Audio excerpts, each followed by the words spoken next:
एक कमरे में मैं दाखिल हुई और वहां पर मैंने छोटे छोटे बच्चे देखे। बच्चों की उम्रें कहाँ से शुरू हो रही थी, 6 माह से लेकर तकरीबन 2-2.5 साल के बच्चे। और यकीन कीजिए एक बच्ची तो बिल्कुल ही सामने बैठी हुई थी और एक स्टफ टॉय से खेल रही थी। बड़ी ही प्यारी, बड़ी ही खूबसूरत, नन्हे मुन्ने हाथ, मासूम सी अदाएं और मुस्कुराता चेहरा। उस बच्ची के वालिद ने, उसके फादर ने दूसरी शादी कर ली है और सौतेले माँ डेफिनेटली वो तो उसको कबूल करने के लिए तैयार नहीं है। बदकिस्मती ये देखिए कि बाप भी नहीं रख रहा। और इससे बढ़कर सितम ज़रीफी ये कि जो उसकी अपनी सगी माँ है उसने भी इन बच्चों को रखने से इनकार कर दिया है। अब इसकी 2 वजूहात हो सकती हैं। पहली वजह ये हो सकती है कि आया कि उस बच्चों का जो खर्चा है वो उसकी माँ तक नहीं पहुंचाया जा रहा, या फिर दूसरी वजह ये भी हो सकती है कि वो माँ ये खुद सोच रही होगी कि जब बाप ने दूसरी शादी कर ली है तो मैं अपना मुस्तकबिल क्यों ना सवार। अब यहाँ पर दोनों वालिदैन के लिए पर्सनली मैं कहूंगी कि बदकिस्मती कह लीजिए या फिर लानत है उनकी तरबियत पर कि वो इन बच्चों को बेहतरीन मुस्तकबिल देने से कासिर हैं। वो इन बच्चों को नहीं रख पा रहे। अगर पाल नहीं सकते तो प्लीज पैदा भी मत कीजिए। बिस्मिल्लाहिर्रहमानिर्रहीम, अस्सलाम वालेकुम। आप देख रहे हैं ज़रिया एक्सप्लेन सुनो डिजिटल के प्लेटफॉर्म से। और अपने व्लॉग्स में हम डिस्कस किया करेंगे ऐसा क्योंकि वो स्टोरीज जो कि न सिर्फ कैमरे की आंख महफूज तो करती है, आप तक पहुंच नहीं पाते, डिलीवर नहीं कर पाते हम आप लोग तक। वो इसलिए पॉसिबल नहीं हो पाता क्योंकि बाज़-औक़ात कंटेंट ड्यूरेशन हमारे पास इलेक्ट्रॉनिक मीडिया पे थोड़ा सा उस ड्यूरेशन को हमें देखना होता है।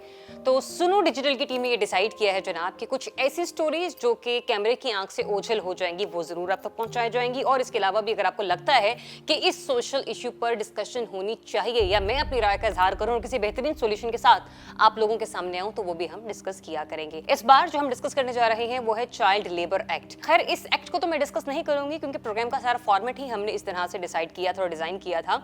लेकिन इसकी रिसर्च के दौरान और इसकी प्रोडक्शन के दौरान जब हम लोग आउटडोर पहुंचे तो मेरा जाने का इत्तेफाक हुआ चाइल्ड प्रोटेक्शन ब्यूरो, पंजाब की मैं बात कर रही हूँ, लाहौर में, जो कि शालीमार के पास है। अच्छा, जब मैं वहां पर गई तो यूं तो बहुत सारी कहानियां गई। मैं घरेलू तशद्दुद वाले बच्चियों से मिलने के लिए थी कि जिन पे तशद्दुद किया जाता था, लेकिन इत्तेफाक से एक कमरे में मैं दाखिल हुई और वहां पर मैंने छोटे छोटे बच्चे देखे। बच्चों की उम्रें कहाँ से शुरू हो रही थी, 6 माह से लेकर तकरीबन 2-2.5 साल के बच्चे।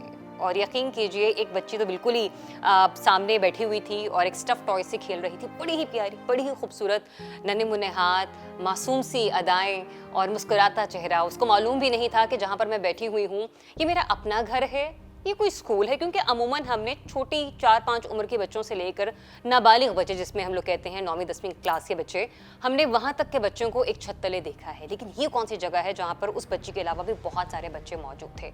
अच्छा, जब वहां पर केयर टेकर से मेरी मुलाकात हुई तो मैंने उनसे पूछा कि ये जो छोटी बच्ची है, बड़ी ही मासूम है, बड़ी ही प्यारी है, ये किसकी है, क्या केस है, ये यहाँ पे क्यों आई है? तो जानने का ये मौका मिला मुझे कि उस बच्ची के वालिद ने, उसके फादर ने दूसरी शादी कर ली है और सौतेले माँ डेफिनेटली वो तो उसको कबूल करने के लिए तैयार नहीं है। बदकिस्मती ये देखिए कि बाप भी नहीं रख रहा। और इससे बढ़कर सितम ज़रीफी ये कि जो उसकी अपनी सगी माँ है उसने भी इन बच्चों को रखने से इनकार कर दिया है। अब इसकी 2 वजूहात हो सकती हैं। पहली वजह ये हो सकती है कि आया कि उस बच्चों का जो खर्चा है वो उसकी माँ तक नहीं पहुंचाया जा रहा, या फिर दूसरी वजह ये भी हो सकती है कि वो माँ ये खुद सोच रही होगी कि जब बाप ने दूसरी शादी कर ली है तो मैं अपना मुस्तकबिल क्यों ना सवारूं।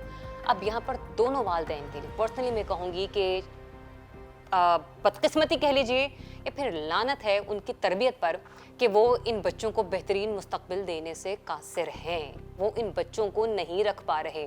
हमारे माशरे में हमारे वालिदैन हमारी तरबियत इस अंदाज से करते हैं। ये ईस्टर्न सोसाइटी है ना, कहा यह जाता है कि जितने मर्जी मियाँ बीवी के इख्तिलाफात हों, खुदा का दिया गया तोहफा औलाद एक ऐसी नेमत होती है जो मियाँ बीवी के दरमियान एक मजबूत कड़ी का किरदार अदा करती है और इनके रिश्ते को मजबूती से बांधे रखती है। अगर खुदा का दिया गया ये तोहफा भी आपको मजबूती से बांध नहीं रखा तो फिर वल्लाह आलम, खुदा ही जानता है कि उसने आपका इंतखाब इस दुनिया में किस लिए किया है। अच्छा, यहाँ पर अब उन पेरेंट्स के हवाले से ज़रा सोचिए, उन ख़वातीन के हवाले से सोचिए जो कि अभी भी किसी न किसी हॉस्पिटल में अपनी मैटरनिटी रिपोर्ट का इंतज़ार कर रही होंगी कि शायद आज कोई रिपोर्ट पॉजिटिव आ जाए। मैं अपने ऐसे ऐसे दोस्तों को भी जानती हूँ जो कि 10-10, 11-11 साल से मन्नतें मांग रहे हैं लेकिन उनके यहाँ औलाद नहीं है।